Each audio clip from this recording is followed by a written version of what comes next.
Senator, we're going to go all the way to Layton, where Helen has a question about Obamacare repeal. Helen, you're on the line with Senator Lee. Hello, Helen. Thank you so much. Thank you so much. Can you hear me? Yes, ma'am. Okay. Okay. I have been a nurse for 40 years, and I have a fair amount of experience in healthcare.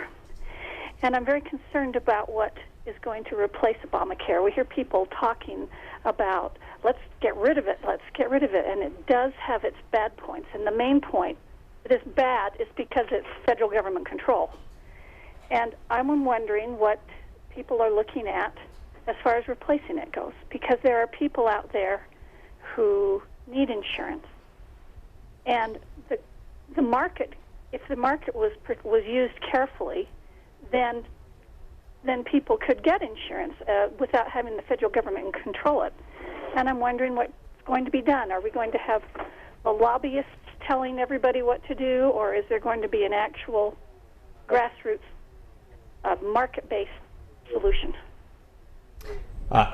Helen, fantastic question, and thank you for calling in. Thank you also for your service to your community as a nurse.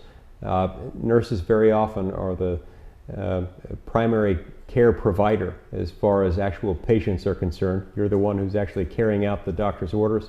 You're the one who's taking care of people. So your insight is very valuable, and I appreciate it. With respect to your question, I think it's absolutely essential that we move forward with a plan not only to repeal Obamacare, but also to replace it. And here's my touchstone on that, Helen. What I want to see is for market forces to be more in play than they were prior to Obamacare. In other words, we don't need to just repeal Obamacare.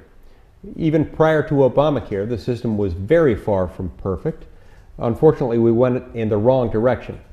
We took away more of the market forces, and that led to a situation in which the cost of healthcare went up even more.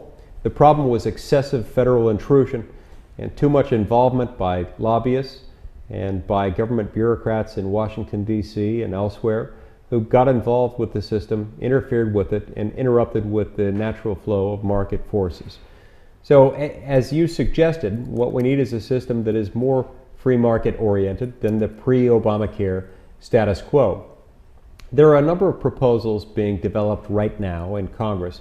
One of them being developed by House Speaker Paul Ryan, another that's being developed in the U.S. Senate by Senators Hatch and Burr. That previously was one that involved former Senator Tom Coburn from Oklahoma. Right now, I don't think we need one single Obamacare replacement plan. I think we need 10.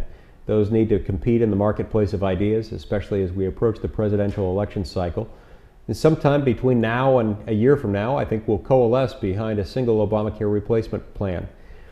The nuts and bolts of it, I think, should be focused on something that involves block grants to the states, and certainly one that empowers patients and doctors to make healthcare decisions rather than having those decisions micromanaged and dictated by government bureaucrats in Washington, D.C.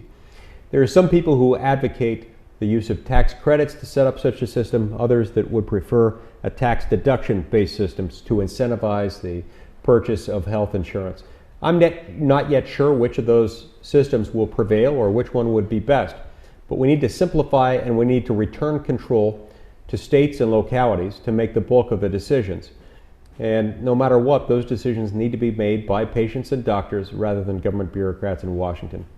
I'm confident we can get there. We've got to move forward with the resolve to do two things. Number one, repeal Obamacare. Number two, replace it with something that re-empowers the free market.